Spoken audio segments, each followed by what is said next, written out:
First, I would verify the doctor's order, and then I would verify the patient's chart.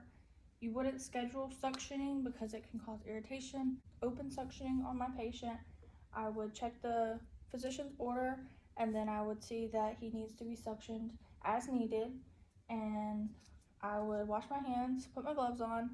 I would have all of my equipment, which is my sterile field, my lube, and then I would have my suction canister, my suction regulator, my suction tubing, and everything else I need is inside the sterile field. First, I would pre-oxygenate my patient and using a non-rebreather. So put that on.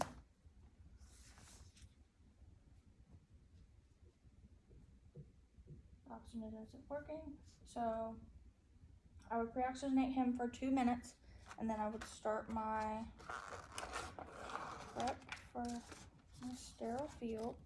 I would go ahead and do my lube and already have it on my packaging so that I don't have to use my sterile gloves to do that.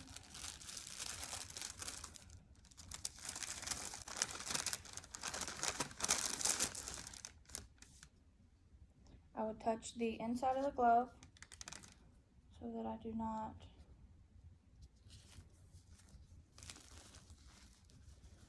make the glove unsterile.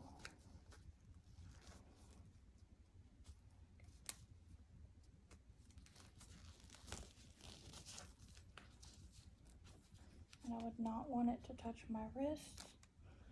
I would touch this glove with my sterile hand.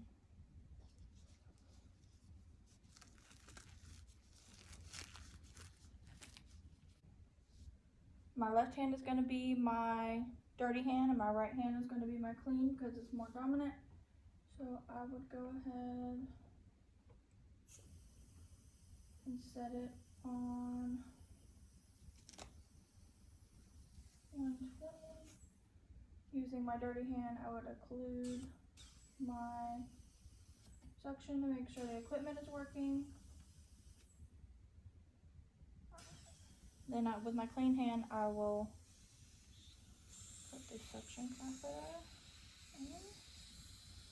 And I'm going to be very careful not to sling the tube around because first I would put the lube on, but we're not going to do that because it's a mannequin. And I would guide it into his nose, not leaning on his chest.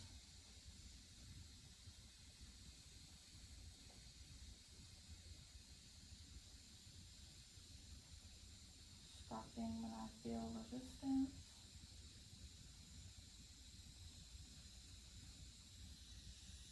And then as I pull out, we're going to walk it out as we suction. And right now it's suctioning.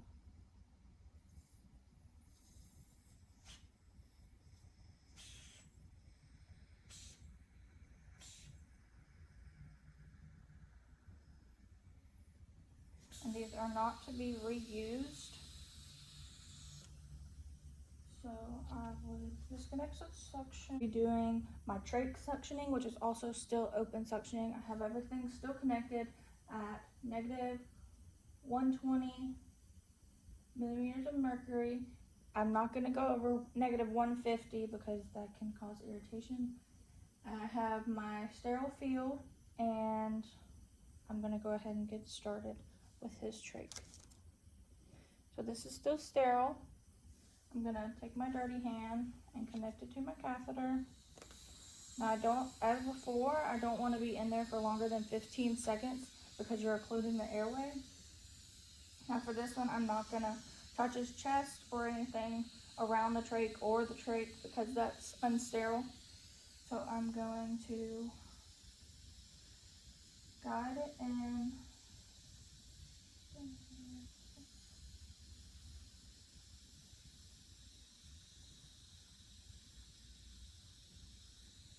And then I would suction in a minute. And then you would repeat these steps as needed and check for post vitals afterwards to see if you need to go in another time. After finishing the procedure, I would take my non-rebreather and put it back on the patient. to oxygenate for another 2 minutes. During these 2 procedures, I would make sure my patient is comfortable and that he's sitting in semi-Fowler's position in the sniffing position so that it's easier to go through the airways. After the procedure, take the non-rebreather off and put him back on his regular oxygen.